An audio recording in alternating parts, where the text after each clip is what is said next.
Welcome back to the FM Garage, where in this episode of our Stage 1 Turbo Kit installation series, we're going to cover some wiring, some vacuum hose routing, ignition timing, as well as wiring up our Voodoo Box to piggyback off the stock ECU.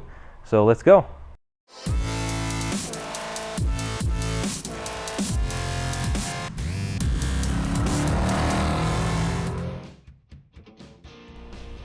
The first thing that we're going to tackle in this video is installing some of the check valves. So these little check valves are simply going to prevent boost from going places that it shouldn't go now that this engine is going to be turbocharged. So the first application here that we're going to use these is going to be for the charcoal canister. Now on these engines, they're going to look a little bit different as far as how all of your charcoal canister and evaporative emissions hoses are on this side, the passenger side of the engine bay. Now this is an MB2. NAs and even NB1s are going to look a little bit different, but basically what we're after is find all of these vacuum lines for your evaporative emissions and find the one that actually attaches to a port on your intake manifold. Now this is going to be the line that we're after that we need to insert a check valve. So this little guy here, all I'm going to do is just get access to it and then snip it.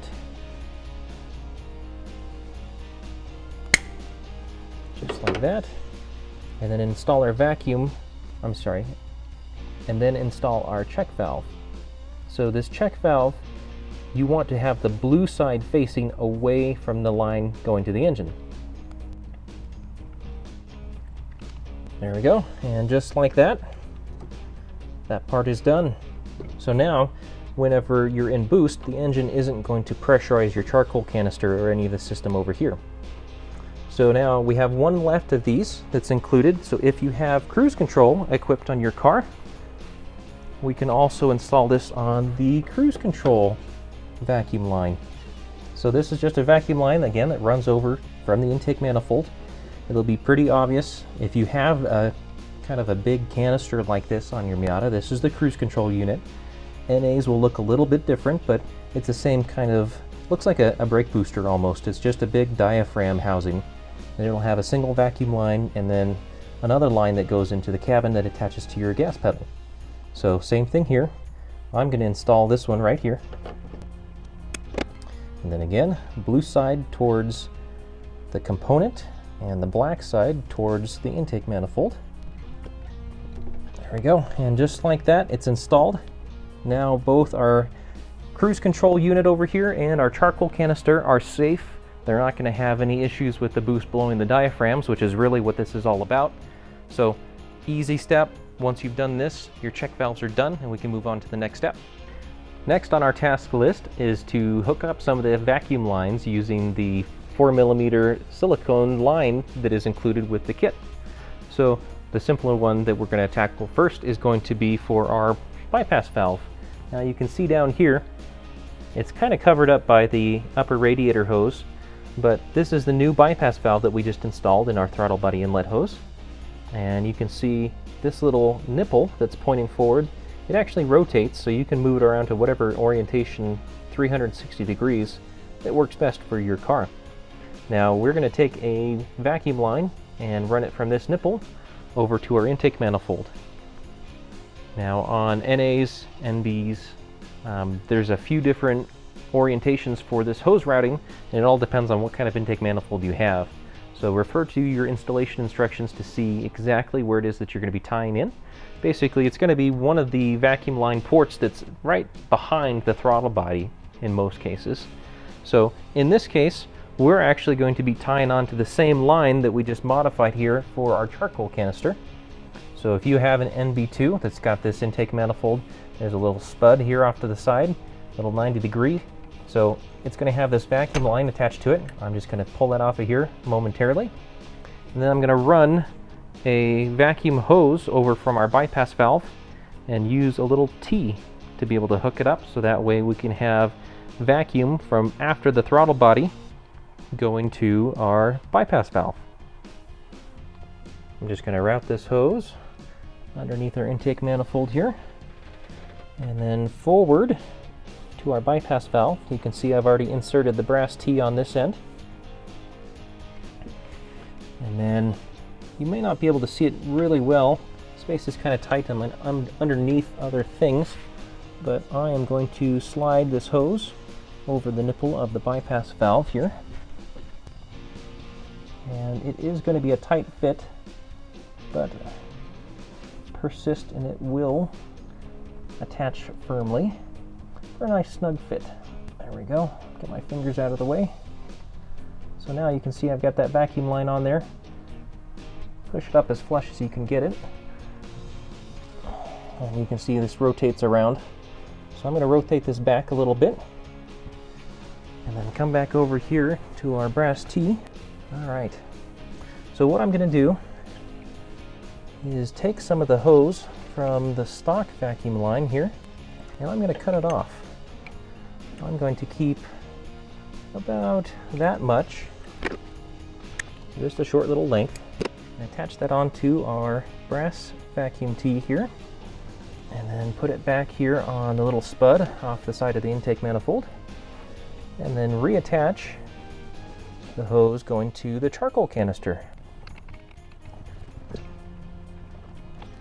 There we go. So now I've got this routed nice and neat, but now we have a vacuum source from after the throttle body going to our bypass valve to be able to open up that valve and recirculate any excess boost after the throttle blade has been closed.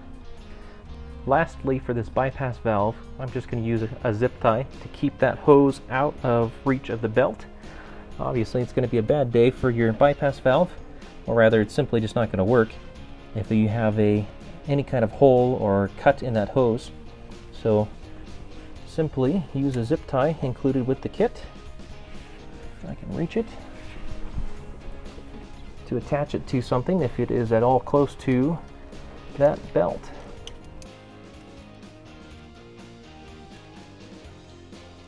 There we go, just to keep it out of the way, so that way it doesn't contact any moving parts and get damaged.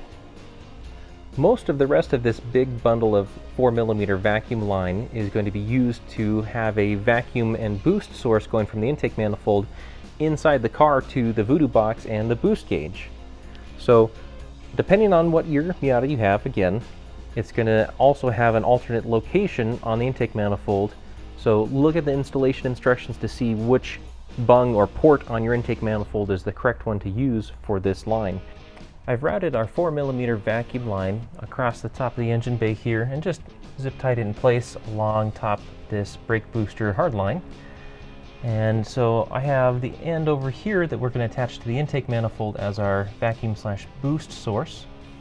And what we're going to do on this engine, the VVT engine, is we're actually going to come off of this little port here. This hose is currently attached to the line that goes over to our cruise control, but we're going to share it. So all I'm going to do is take a short little section of this 4mm vacuum line with a brass T and put it in place here, so that way we can actually share both the map hose and the cruise control off of the same line, the same port on the intake manifold. There we go. Now you want to use a port on your intake manifold that's as close to the center of the plenum as you can, although it doesn't have to be super close. You can see this one's not quite in the middle of even the number 4 and number 3 runners. That's fine, but it's still on the main plenum here. We don't want to do it off of another port such as like the one that we use for the bypass valve, because the bypass valve is going to have that big piston that's moving back and forth, powered by the diaphragm and a spring. So we don't want to have some kind of big moving diaphragm or anything like that that is a quick moving diaphragm share the same port that's going to our Voodoo box and the boost gauge. The cruise control is an okay unit to use because it does have a big diaphragm, but it's not moving very quickly. It'll be moving very slowly as it's used to be able to keep speed up. So this is fine for the VVT engines, NAs, and some of the earlier NBs. Make sure you refer back to the installation instructions and look for the hose line marked number 1. It'll also be labeled as the map line. So that'll show you where particular on your intake manifold you'll need to be able to tee in for your map line. Now that we have the intake manifold side of this vacuum line or map source hose hooked up, we need to be able to run it through the firewall so that way it can be routed and connected to the Voodoo Box and the boost gauge. So next step, let's find a way to be able to put this through the firewall. Now, generally speaking, this is up to you. You can decide if you want to cut a hole in one of the big grommets so that way you can pull it through the firewall. If you want to try to squeeze it in between one of these grommets for the AC system, or maybe you don't have AC and these are just capped off, this is a good spot to come through. If you don't have cruise control, there'll be a little capped off plug here. So any one of those ports, if you want to reassign it to be a vacuum line pass-through grommet, then that would be excellent. In this car, all of these extra grommet holes are in use because this has AC, this has cruise control, so we don't have any free ports. Now we could drill a hole into the firewall and just pass it through and put our own little grommet there, or what we're going to do in this case is I'm actually going to cut a small hole in one of the main harness grommets that's down here in the corner and as well over there on that side. So this will allow us to not have to make any kind of mess. We don't have to worry about drilling through and hitting anything on the backside. So this is a fairly simple approach to be able to pass this vacuum line through the firewall so that way we can feed the Voodoo Box and the boost gauge. So let's go ahead. I'm going to run it over to the driver's side on this particular car. And what I'm going to do is simply run this line over. I'm going to leave it long. We're not going to cut it just yet. We'll wait till I have it inside the car. But now that I have this just loosely ran over, I'm going to use some zip ties just to attach this. That way it's not flopping around everywhere.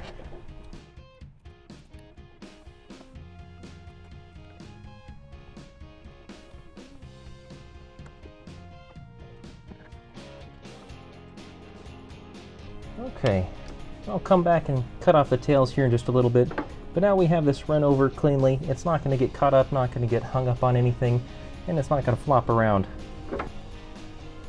Now that we have our vacuum line run over here on this side of the engine bay, I'm going to use this grommet down here in the very far corner to push it through. So this is one of the main harness grommets that passes through the firewall. There's another one on the other side of the engine bay in pretty much the same position. It's kind of tucked away down there. This one's a bit easier to access, although if you have a earlier Miata, the NAs generally all have their ECUs over on the passenger side, either under the footwell or behind the seat. You might want to use the grommet on that side. But since this is an NB, the ECU is going to be on this side. It's actually underneath the dash on this particular model. So I'm going to cut a little incision in this big grommet here that'll allow me to pass this vacuum line through the firewall. So it's easiest to do it using an X-Acto knife. I actually have a small box cutter knife, and what I'm going to do is just make a small cut down in there. And usually if you just do a kind of a cross pattern or X, that's all you need. Doesn't have to be anything terribly fancy, just enough to allow you to pass that vacuum hose through there.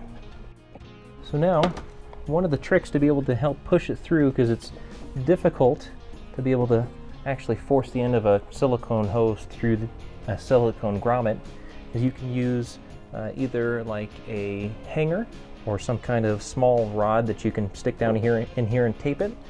You can also take a length of thicker gauge wire and just feed it down in that hole.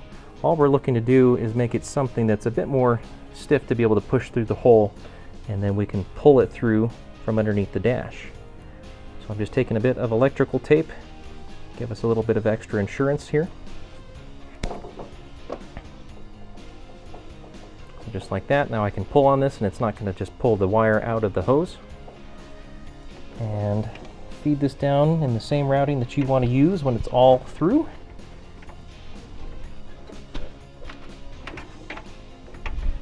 And then push this through the opening that you just cut.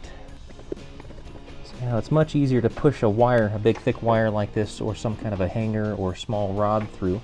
So now that I pushed that in there, probably 8 or 10 inches or so, I can then go underneath the dash and simply pull it through from underneath. That way I can get all this hose through, and then we'll clean it up here in the engine bay with another zip tie or two. That way it's all tidy out here. Here we are looking underneath the dash on the driver's side, and you can see here's my red wire. So it's going to come in at a kind of a corner space here underneath the dash. You may need to fish around a little bit for it to come through, or for you to be able to pull it through. Before we do that, just so that way I can give you a better view, and you're going to be able to need to get under here on the NB2s to be able to access the ECU, which is right up here. We're going to take off this cover. This is just held on by 2 Phillips screws. And this is pretty much the same for NAs and NBs, although if you're getting the vacuum line pushed through on the passenger side for an NA, you don't really have to do this portion.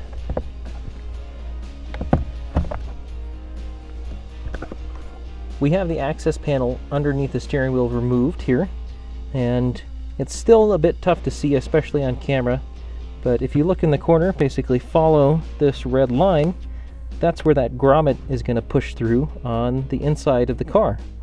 Now, at this point, if you need to route anything, move that vacuum line around any of those wires, do so before you pull all the way through. But once you got it in a position where you like it, then you can simply take your wire or your rod and start pulling it through. If it seems like it's getting cut up, don't just yank on it. Check on the other side of the firewall and see if it's caught on anything. And carefully feed it through. There we go. So you can see that the vacuum line is now coming through.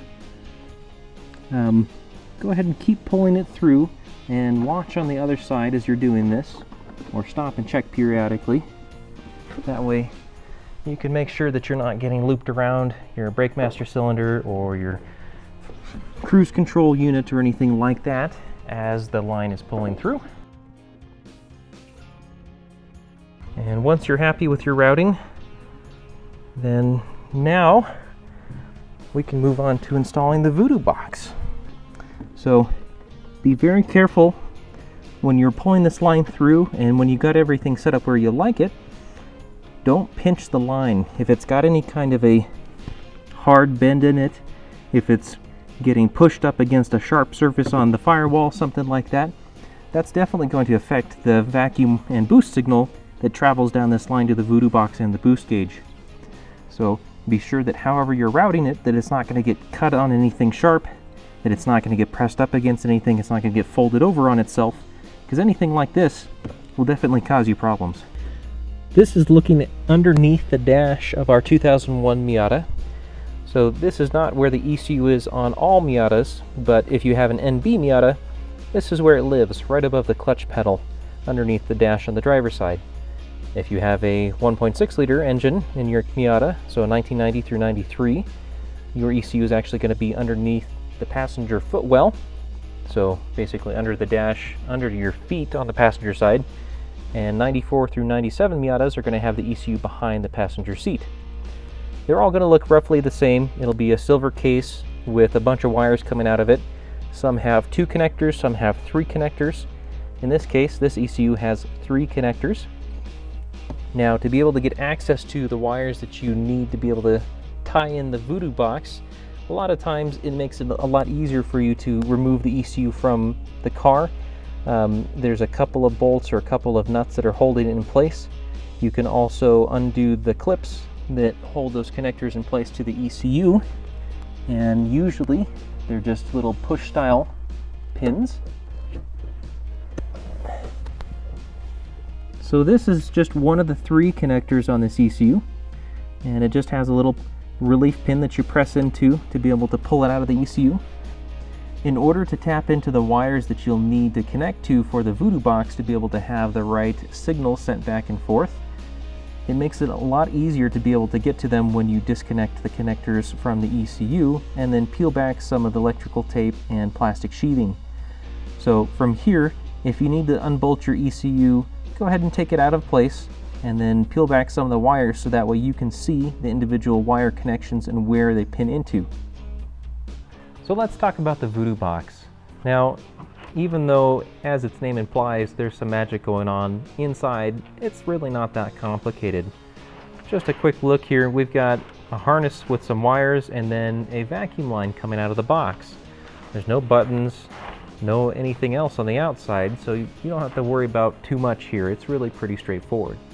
So for the vacuum line here, included with the kit, there's a little adapter, and you can see that one end is a little bit smaller and one end is a little bit larger. The smaller end here goes into the little hose that comes out of the box, and then the larger end here will plug into the 4mm silicone hose that's included with the rest of the kit. This is just a little adapter, that's it. With the wires, we've got a couple of harnesses here, basically, all wrapped up into one. So right away, we've got one stray black wire here. This is our ground wire for the Voodoo Box. So this wire you can have going to the chassis ground. You can also hook it up to one of the ground supply wires, or basically there's a power ground wire coming out of the ECU. If you wanted to tap into that, that's fine too, but essentially this just needs to be chassis ground. Now, these other two larger harnesses have a couple of wires coming out of them. One of them has 5 wires and the other one has just 1. So the 5 wires here, there's a few different colors. There's a red wire. This is going to be your 12-volt positive. And then these other 4, the brown, gray, blue, and green wires that have white stripes on them, these are going to be the injector wires. Now this last wire, this orange one, this is going to be for the oxygen sensor signal. So that's why it's on its own harness, because you'll have to run it a slightly different routing for the rest of this stuff. These 5 you'll be tapping into the harness right at the ECU. That's why they're all together. So if you have a 1994 through 2005 Miata, you'll be using all 4 of these wires. If you have a 1990 through 93 Miata, you'll only be using 2 of these wires. So check the installation instructions for your particular car. It does make a difference what year Miata you have, particular for the wiring. One thing to note about the 1993 California delivered cars is that they did come with sequential fuel injection instead of batch fuel injection like the rest of the 1.6 Miatas. If you're not sure what you have, check the injector wires going to each one of the injectors under the hood. So if you have a white and red wire paired up with a different colored wire for each injector, then you have a sequential injection car. So that was a California delivered 93. If you have a pair of wires on 1 and 3 and then 2 and 4 where those wire colors for those pairs are the same, then you have batch injection. So you'll stick with just 2 of these wires instead of all 4. Now, because it's tight under the car, under the dash in most places, and especially on this car, we're not going to show you all of how to wire crimp these in place, just because it's hard to get the camera in there and work at the same time. So I'm going to show you how to do the wiring here at the table.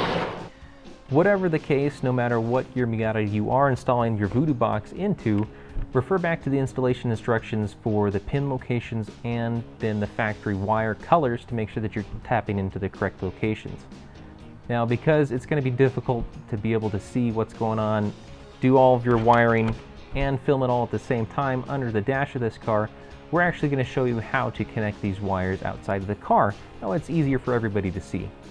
So instead of using a vampire clamp or a T-tap or any kind of other more or less semi-permanent style connection, we're actually going to be using butt connectors.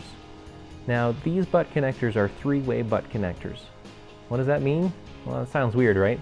So this butt connector, you can see one end is a little bit longer than the other one. There's also a red stripe on the short end and then a blue stripe on the long end. So the side with the red stripe here, that's going to be for the single wire. There's a smaller opening in that side. And then the side with the blue stripe, it's a larger opening. So this is going to allow us to actually pass 2 wires down in there and be able to crimp them together. So this is a much more secure mechanical way to tee 3 wires together to be able to share the signal. So what you do is we're going to simulate teeing in these 3 wires. You can see I've already stripped one of them down. all we're going to do is strip these other two wires. Do it about a 1/4 inch in or so. And we're going to tee the blue and the yellow wires together. So once you have the two wires that you're going to be teeing together stripped, you're going to then put them close together and twist the wires like so. And oops, that wasn't a very good twist. Let's try that one more time from the strip the wires down.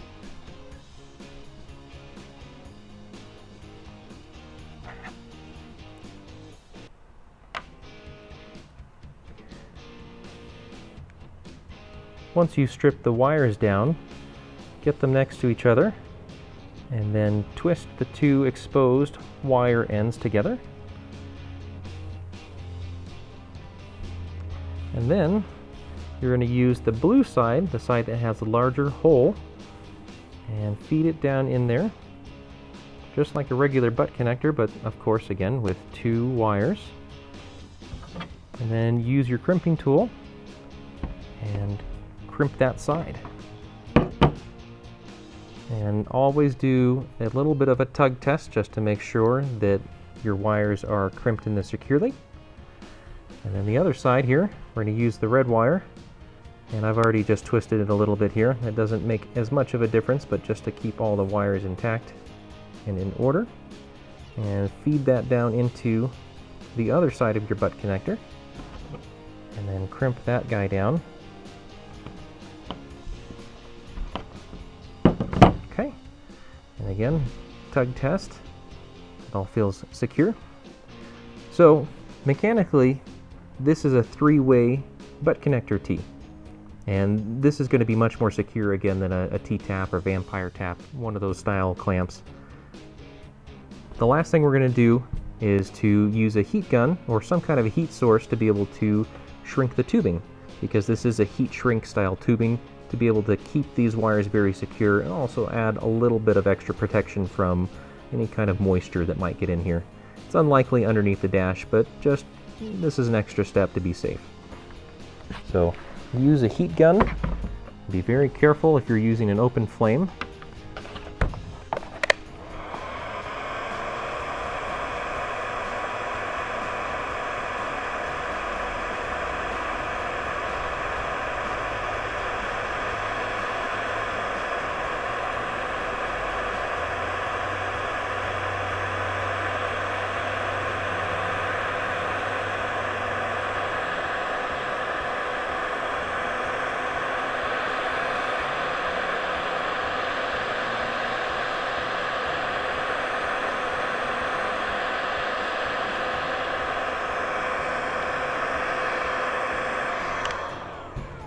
Go, just like that.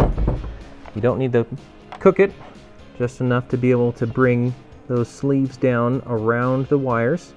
You can also see that there's a little bit of kind of a glue that seals it, that comes out the ends. Once you've got this casing that's shrunk down along the wires and you see a little bit of that glue come out, this is done. So leave this a minute or so to cool down and to cure fully, and once you've got it like this, you can also add a little bit of electrical tape over it if you want to, just to complete it and get everything together in a loom. But this is secure and good to go. So all of the connections under the dash or under the back behind the seat, depending on where your ECU is, for the Voodoo Box should look like this, except for the ground wire. You can tee the ground wire. Oops. You can run the ground wire directly to chassis ground if you'd prefer. So that is an option rather than teeing it in place like the rest of the wires. We've got the Voodoo Box all wired up now. As you can see, it's all still kind of pulled down, accessible. We wanted to show you what all the connectors look like before we get everything put back into the car and tidied up a little bit. So you can see we've got our power wire that's teed in, we've got our ground wire teed in. As a note, you can simply run this wire to chassis ground if you'd prefer, if that's any easier. This orange wire teed in with the blue, that's for our oxygen sensor input. And then these 4 over here are all for the injectors. This is an NB, so of course sequential injection car. So all 4 wires are used. Now, all of these wires, you can see that they are that T connection, mechanical T connection, where it's 1 wire coming in from one side and then 2 wires coming in from the other side. So all of them are teed this way, and this is the correct way to have them wired in place. Now yours may look a little bit different, especially if you have an NA. This is an NB, so everything's under the dash, and unfortunately you do have to kind of stand on your head to be able to get to all these wires. NA owners, you have it a little bit easier. It's something you can usually access with a little bit easier position. Now besides the wires here, I also have trimmed up our vacuum hose coming through the firewall that'll be fed to the Voodoo Box. You can see over here on the left. So I have this wire coming down, and you can see that this hose coming down here, and then there's a brass T right there. And then there's a short run that comes down here. This end will attach to the little shorty adapter connector for the Voodoo Box. And then this other coiled up section of the hose right here, this will be run up to our boost gauge. So this is normally how we would have that line processed here in the car underneath the dash, because we typically do have the Voodoo Box and the boost gauge teed onto this same vacuum / boost hose going to the intake manifold. So if yours is an NA, or you simply routed yours through on the passenger side of the firewall, you may have to run this hose over behind part of the dash or the HVAC system, but normally that's how we do it with a brass T. So I'm going to go ahead and get this all tucked up out of the way, get the connectors plugged in, and then I'll show you mounting the Voodoo Box on an NB. There's a few sticky tape pieces involved, so pretty straightforward, but I'll get this cleaned up first and we'll show you how to attach the Voodoo Box next. So I have the Voodoo Box all tucked up and attached here. You can see that the Voodoo Box is simply stuck to the side of the stock ECU on this particular car. We used a few of those double-sided foam sticky pads to be able to adhere it. I used about 6. Really, as long as you use at least 4, this should be plenty. They're pretty sticky guys. If in question, make sure that you clean the surface that you're sticking them to, just so that way they don't fall off sometime down the road. Now, you can see that the harness has been plugged into the ECU again. All of the jumper wires going from the Voodoo Box to the stock ECU harness, those guys I simply left long, and I wrapped them up into a service loop and tucked them up over the top of the fuse block that's here underneath the dash panel. You're welcome to trim them down if you'd like. That way all of your wires are a nice, neat, and tidy order. But leaving them long doesn't hurt anything either, so it's up to you. You can also see here that I also have the vacuum line, or the boost source hose, that came through the firewall hooked up to the Voodoo Box. There's a brass T, and I've simply zip tied that vacuum line as it follows the hood latch release cable, and just to keep it up out of the way, that way it doesn't get tangled up in your left foot as you're trying to use the clutch pedal.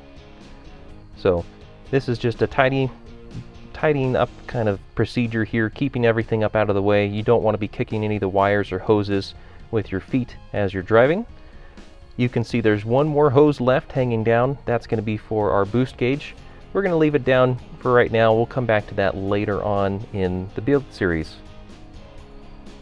The next task that we're going to tackle is to set the ignition timing now that we've added the turbo in the Voodoo Box.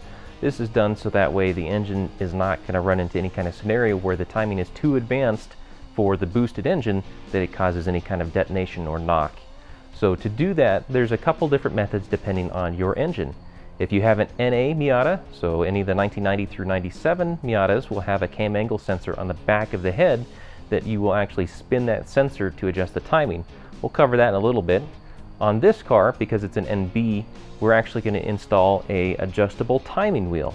This is how we will set the ignition timing, because these cars don't have a cam angle sensor that's adjustable on the back of the head like the NAs do.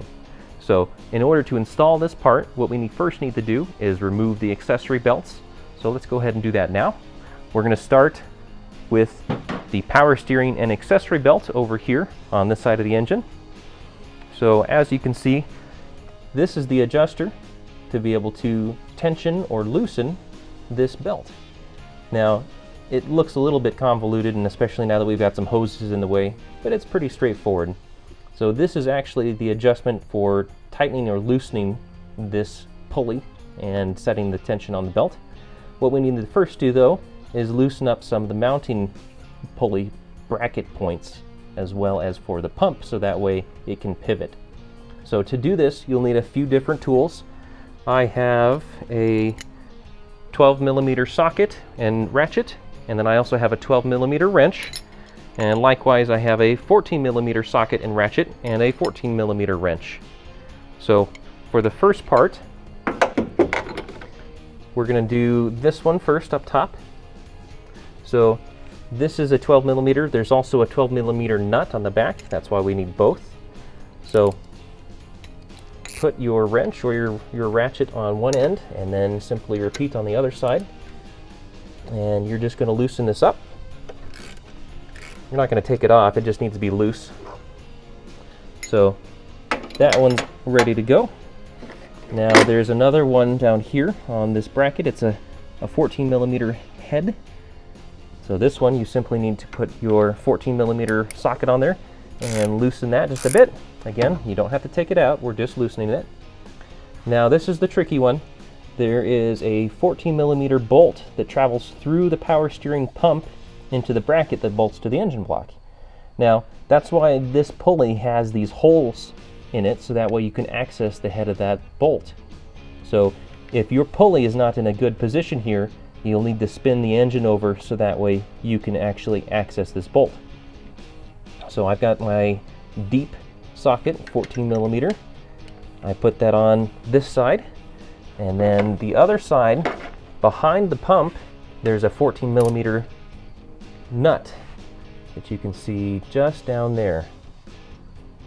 So that guy you need to get a hold of with your wrench.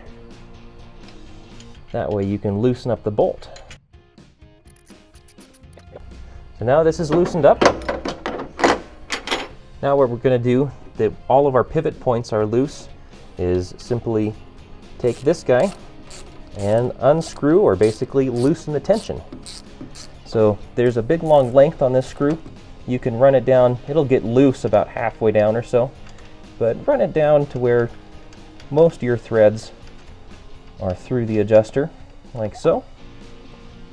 And once you've done that, you can actually press down on the power steering pump adjuster here, and then your belt should be loose enough to come off. There we go. So now one belt down, I'll show you how to get the next one. Now to remove the alternator and water pump accessory belt, we actually need to get underneath the car first. So this bolt that is on the bottom of the alternator is a bit hard to access from the top, so we're actually going to reach through here from underneath the car, and since we have the splash tray off, or the underbelly tray off, this makes it much easier to get to it. So this is the bolt. For whatever reason, Mazda decided to put the head on the back side, so it's even easier to access, not. So the way that you get to this guy usually is by using a wrench. This is a 14mm wrench here, and putting it on the back side.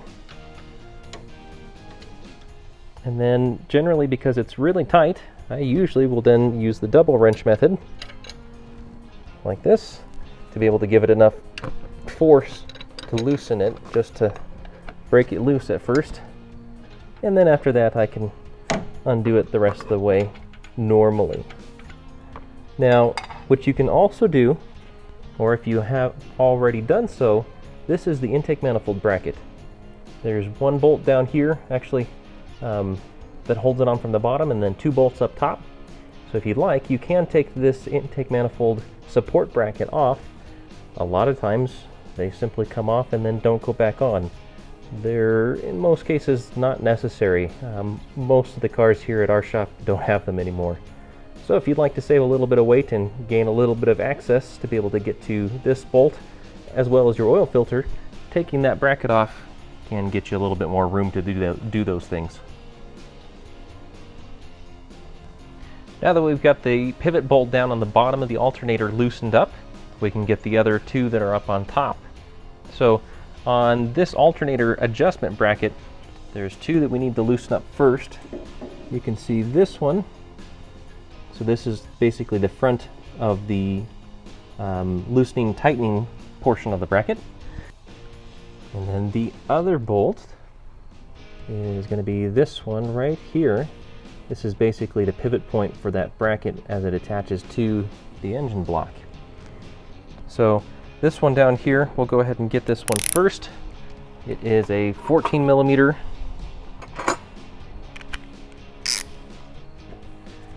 And generally I use a long or deep socket to be able to reach it.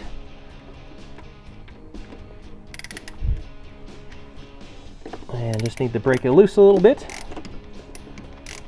like that. And then this other one here at the front is a 12 millimeter. And space can be kind of tight behind the throttle body. So either a wrench or a ratchet may work better for you. There we go. So now it's loosened up. Now everything has been loosened that needs to be able to pivot. So now we can simply loosen the adjustment screw. That's this one here on the side. And once you get it loose enough, you should be able to just turn it by hand. And again, we're just going to run this down to where there's only maybe a little bit of thread left. That'll give us plenty of room. Okay, so now this alternator can actually be slid inwards like that. So you push it in towards the engine.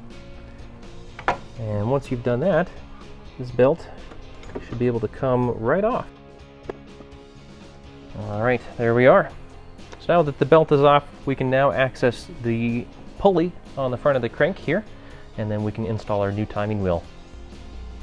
Now that our accessory belts are off the front of the engine, we need to make sure that the engine is timed at top dead center on number 1, or at least that the crankshaft is. So the way that we do that is by aligning the marks on the pulley on the front of the engine with the marks on the timing cover. So you can see here, this pulley has 2 marks. The one on the far side is a yellow mark, even though it's pretty close to the one next to it on the right that's just kind of an off-white. So the one that we're worried about is the one here on the left.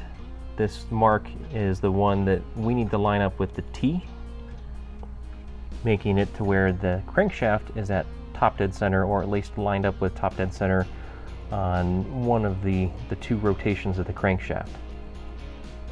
So that bolt down here, the crank bolt, this is a 21 millimeter bolt. You can also use a 13/16 if you don't have a 21 millimeter socket that fits in the right place.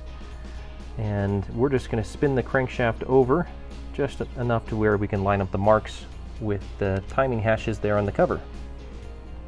We're not loosening the bolt here, we're just using it to turn the crankshaft over inside the engine. So make sure that we are spinning this clockwise only. You should feel some resistance because you are moving components within the engine, but it should spin relatively freely with a regular size ratchet. So that's what we're looking for. We just want to line up this second dot with the T. So now the crankshaft is positioned at top dead center. Now we can go ahead and remove the 4 bolts. So there are 4 bolts here that are holding the pulley onto the timing boss. So you can kind of see, it's hard to angle the camera to be able to see these bolts, but there's one here, one here. There's also 2 up top that you probably can't see, but there's 4 little 10 millimeter bolts that we need to take off next. This will allow us to take off the pulley. So I'm just going to use a small ratchet and a 10 millimeter socket to be able to get to those bolts. And quite likely, once you break them loose, they will spin pretty freely. I can feel these ones are spinning really freely, so I'm just going to break the bolts loose and then I will spin them out by hand.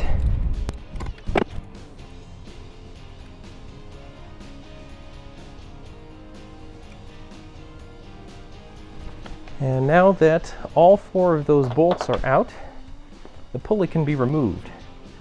So the pulley now, all it's doing is it's riding along the end of the snout of the crankshaft. That's all that's keeping it from falling off, basically. But now we should be able to simply pull it off, just like that. So as you can see, it was just right along the center there. And that will also then expose our timing wheel. Now you can see the stock timing wheel doesn't have any real marks or anything else on the face of it, but you can see that there is a little guide pin or a locating dowel right there on the very top.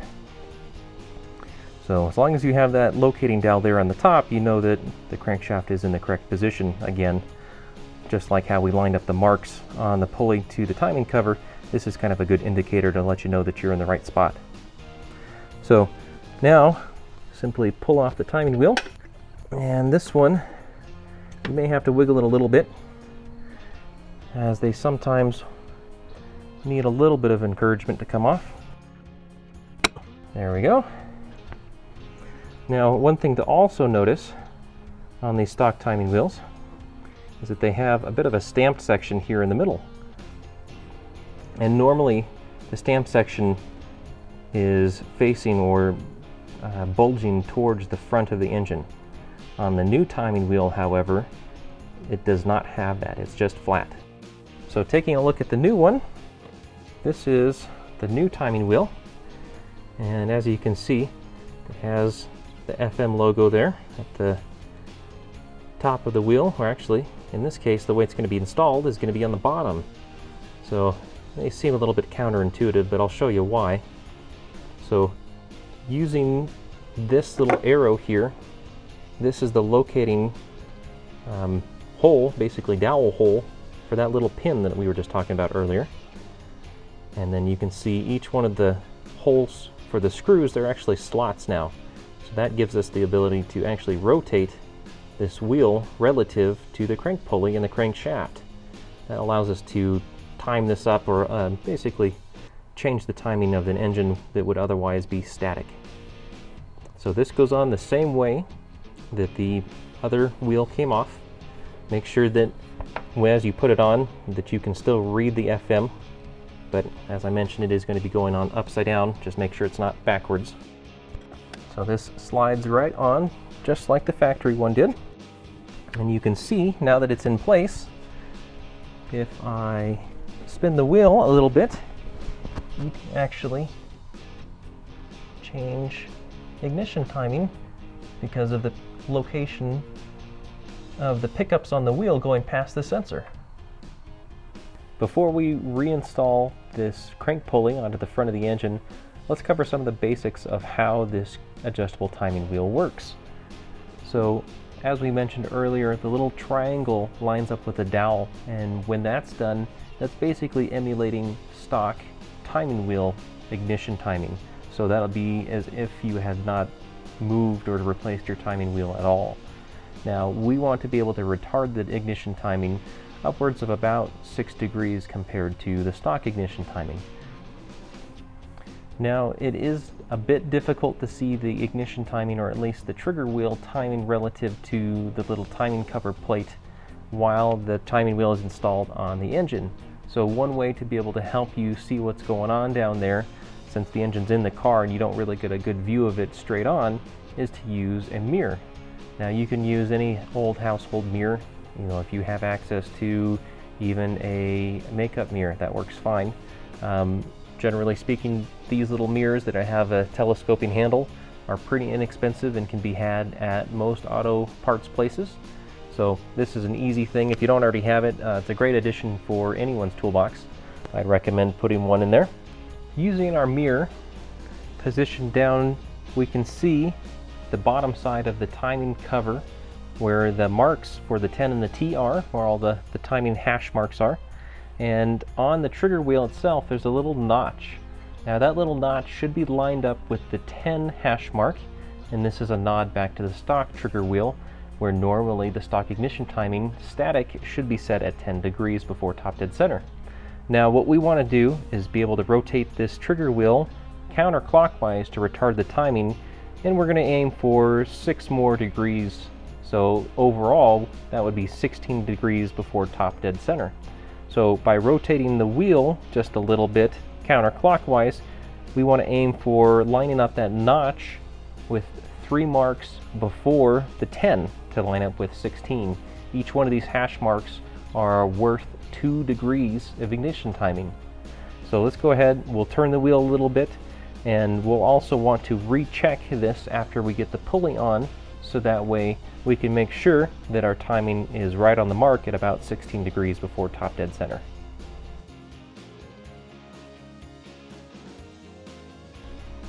Okay, all right, time to throw the pulley back on the engine. So it goes on the same way it came off. And remember, as you put it back on, your timing marks should still line up, the leftmost with the T for top dead center. And now I'm just going to thread these bolts in by hand. We don't want them too tight because remember, we do want to make sure that our trigger wheel is lined up correctly with about 16 degrees before top dead center.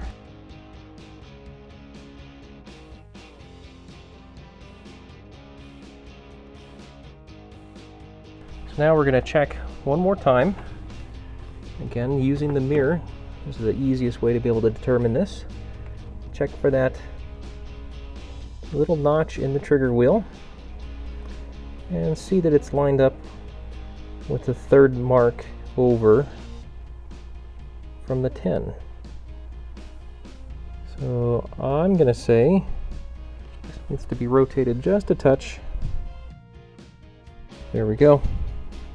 So now we are all lined up here,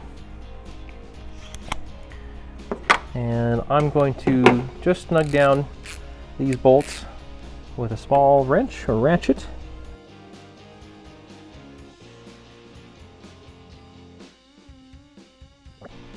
Now that you have those 4 bolts just snugged up, we're going to torque it down to spec. Now the stock spec on these 4 bolts is 109 to 151 pound-inches, not pound-feet, pound-inches. So you got to use one of the cute little torque wrenches, not the big guy. So we're going to tighten down each one of these 4 bolts. If you need to, and you probably will, grab a 21mm wrench so that way you can hold the crankshaft and keep it from spinning.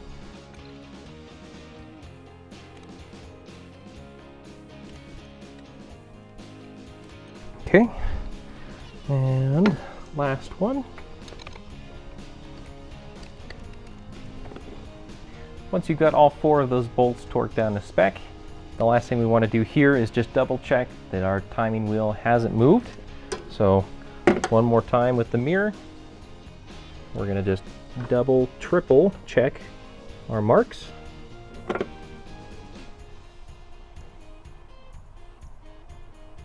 And I'm pretty happy with that. We're still at 16 degrees before top dead center. So now we're ready to put our belts back on. So the process for installing the belts is the same as removing them, only in reverse. This is a good time to replace your belts if they need to be replaced. So check your belts. If there's any kind of cracks or any kind of wear or any kind of embedded material down in the teeth of the belts, now's a good time to go ahead and put some new ones on. So we won't make you watch this, we'll speed up some footage, but we'll throw the belts back on so that way we have all of our accessories.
The accessory belts are back on the engine and ready to go.